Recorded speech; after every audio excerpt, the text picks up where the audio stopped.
Kulo akhir-akhir ini sering neliti ya, fungsi maknawi mbek lafzi di semua ayat Quran ya, di semua ayat Quran. Misalnya ngeten.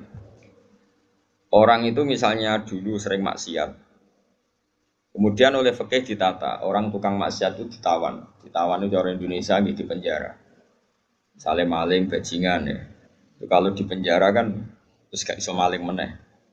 Terus gak iso bajingan meneh wong di penjara, di borgol atau di sel. Kemudian itu nyata tapi fisik, kenapa? Fisik. Dia mungkin tetap bisa ngordinasi anak buahnya lewat penjara kalau dijenguk atau apa, sehingga banyaklah pengedaran narkoba sangko penjara karena yang di penjara hanya apa? Fisik. Kemudian ada penjara maknawi ini ruang. Penjara maknawi itu misalnya begini. Ada orang itu sering kecewa dengan istrinya atau dengan anaknya, tapi ya di situ-situ saja. Misalnya piyambake yang naruhan kata sekolah ya tetap di seputar naruhan saja. Kalau orang berduaan ya di sekitar berduaan saja. Mungkin kalau dia tokoh nasional ya kita kritik Indonesia dari bangsanya pemalas, orangnya agak dinamis kayak Singapura. Dia ya agak kemana-mana tetap di Indonesia. Artinya apa? Ini peringatan di kula jenengan. Mahabbah maknawiyah ini yang penting ditanamkan ulama. Kalau orang mencintai Allah dan Rasul, mencintai Quran, mencintai santri, mencintai kebenaran, meskipun dia agak dipenjara secara fisik, pasti dia ini akan terpenjara secara maknawi, pasti tidak kemana-mana. Pasti apa? Tidak kemana-mana. Jadi misalnya gue senang bojomu, ya tetap di seputar-seputar situ. Soal orang lanang beli pen wayo nomor loro, pokoknya gak jauh-jauh di situ. Dan ini penting kalau pengen ngembang noteng jenengan. Jadi yang diwajibkan oleh ulama adalah kita mencintai Allah dan Rasul. Karena kalau cinta itu pasti di seputar kolongan situ, tidak kemana-mana. Ya, kalau kita mencintai Allah, mencintai hukumnya Allah, pasti di kolom itu, tidak kemana-mana. Meskipun kita tidak dipenjara secara fisik, tapi akan dipenjara secara maknawi. Akan dipenjara secara apa? Maknawi. Maknawi itu tadi, fisiknya kita bebas, tapi ya agak kemana-mana karena diikat oleh mahabbatullah wa mahabbatullah Rasul. Itu disebut nama al-arif billah nama asirun, dia marbutun den cancang bihubbihi lan seneng ning napa Allah. Nah, cara kula ya. Sebanyak mungkin umat Islam itu punya seperti itu dalam banyak hal. Sehingga kita itu tidak perlu lagi penjara fisik. Ya saya ulang lagi, kita tidak perlu lagi penjara napa fisik. Penjara fisik itu repot. Selain tidak efektif juga ya juga tadi ya apa ya cara berko penjara ya potensinya ya kembali lagi. Tapi kalau orang itu hatinya bisa dipenjara oleh mahabbatullah wa rasuli itu luar biasa. Lalu disebut walladzina amanu asyaddu hubbal lillah. Lan kula nu sering sinau banget. Buat mau sering sinau banget. Itu di situ ada keterangan begini. Ini cerita wong wedi ambek bapake misalnya. Iku ya ora wani marek. Seneng banget iku ya ora wani marek. Itu ada, ini cerita orang normal kan, orang normal iku wis ora kena itu. Misalnya gini, kamu wedi ambek ibumu ya ora wani marek, seneng banget ya ora wani. Itu yang dilakukan Sayyidina Ali ketika ditanya, "Kenapa saya tidak melihat engkau makan bersama ibu kamu?" Kata Sayyidina Ali, "Takut saya kalau ibu saya misalnya penggawe ibu ayam goreng sudah punya rencana itu. Kedisian tak jupuk aku.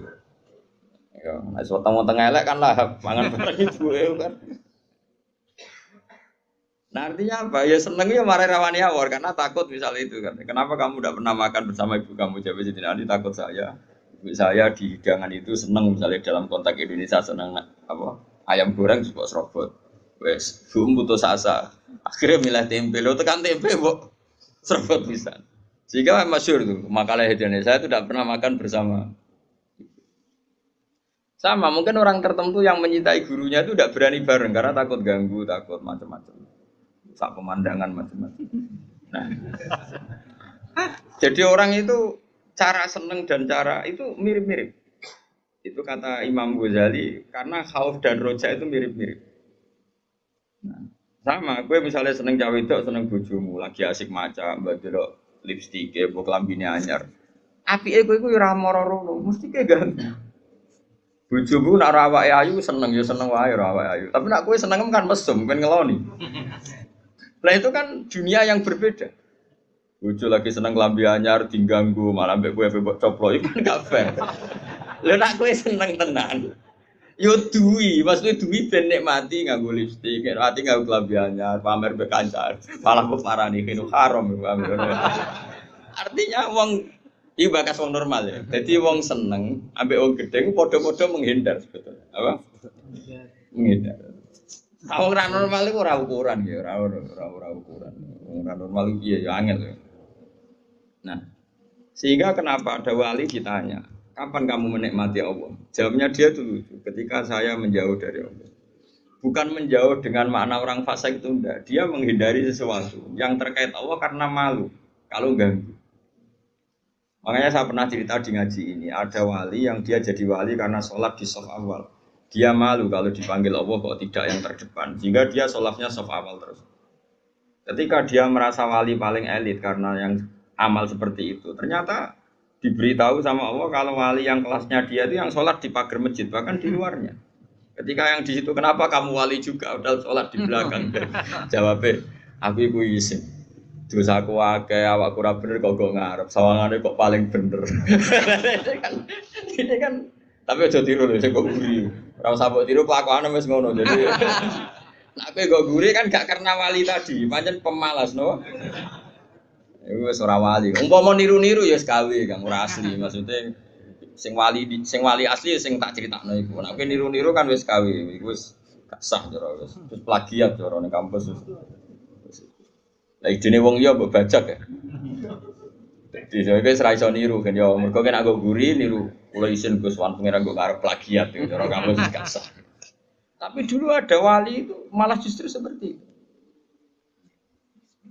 Makanya ini kan pelajaran bagi saya jenengan. Jadi yang penting kita ini sebanyak mungkin menciptakan penjara maknawi. Kalau itu sukses itu umat Islam luar biasa.